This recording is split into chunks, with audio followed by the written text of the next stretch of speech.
Thank you, and welcome friends to episode 14 of Hobson's Choice. I'm Michael G. Hobson, and in this episode the G stands for gropes, grabs, and grasps, and the false equivalencies that arise in their wake. There was a scene in King Kong when, after being taken to his lair, Naomi Watts juggles and dances to entertain and to distract her captor. Eventually Kong grows tired of the act and with a flick of his finger knocks her down, which greatly amuses him. After several more knockdowns and more roars of amusement, Watts gets angry and with all her might halts the stunned monkey's flicking finger. Tired and angry, she says, "That's all there is. There isn't any more." The reason I bring up that scene is in conjunction with the plethora of sexual misconduct charges that have been publicized in the past few months. Critics of the women who have come out in alleged abuse use the lengthy time frame between the abuse and their complaint as a reason to denigrate their claims, as if the passing years have lessened the impact and the effect of the abuse. To those critics, you are asking the wrong question. It isn't, why did it take her so long? The right question is, how did she manage to find the courage to finally say no to the gorilla? More women are saying no to the gorilla these days, and it's making all the gorillas very nervous. How many voices will suddenly be heard demanding retribution for their actions? Danger is at their doorstep. But just as homicide has separational levels, first and second degree murder, manslaughter, voluntary and involuntary, so should these allegations have separational levels. Sexual abuse, sexual assault, and sexual misconduct. There is no moral equivalency, let's say, between Al Franken and Roy Moore. Now, Republicans claim that the Democrats cannot voice their displeasure about Moore as long as Franken holds a Senate seat. Whoa there, cowboys. When Franken speaks, the word that pops into the heads of an intelligent human being isn't redneck, which is what the other rednecks shout whenever Roy Moore speaks.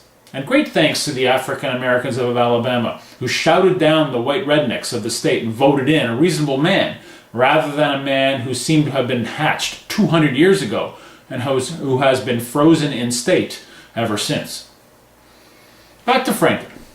He is a thoughtful, intelligent, well-spoken, and, from his previous career as a comedian, a funny man.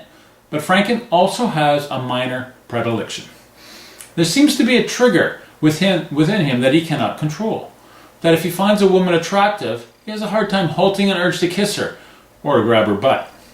He takes a picture with a woman at a fair and gives the woman a little squeeze on the butt, as if to let her know he finds her attractive.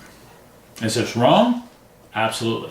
Were his actions juvenile, stupid, inappropriate, a violation of a woman's rights? Absolutely. Should Franken pay a price for these actions? For these actions, no doubt. But to compare what Franken did to what Moore did, no way. It's like the Republicans are saying, yes, we have a serial rapist on our side, but you can't criticize us as long as you support Jean Valjean for stealing a loaf of bread. It is unfortunate that Franken was forced to resign. Leanne Tweeden made the first and most damning complaint, and then she accepted Franken's apology and said no, she didn't want him to resign. If that's where the complaint stopped, Franken would have survived. But the numbers continued to grow, as did the frustration among Democrats at having to keep dealing with this ugly issue. If there were 6 women who came out and publicly complained about Franken, there are likely many more who didn't. So Franken had to go. And it is unfortunate.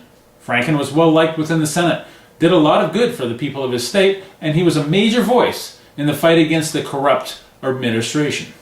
But he had to resign because of an adolescent predilection he could not shake. I believe women are smarter than men. I believe women have always been smarter than men and will always be smarter than men. I believe that they had to be, since men are bigger and stronger. To combat this inequality in intelligence, men try to keep women down by instilling fear. Men in power use that fear to invade, abuse, and dominate women in order to satisfy their own perverse pleasure. To you, the powerful men, the women you abused are coming for you. It was Chelsea Handler on Bill Maher's show who said that women, in general, are different now than at the same time last year.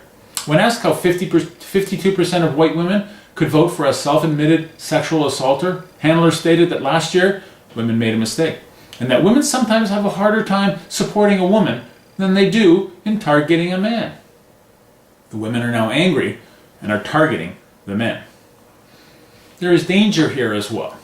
Women are feeling empowered, confident, secure that they are part of a team and they are not on stage alone. I can only imagine how hard it must be to admit in public to being a victim.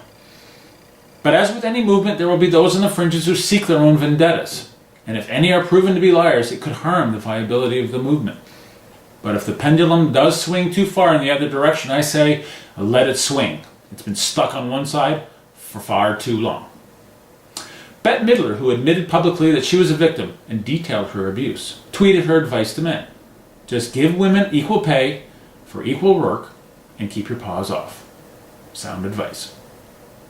Till next time, my friends, be well.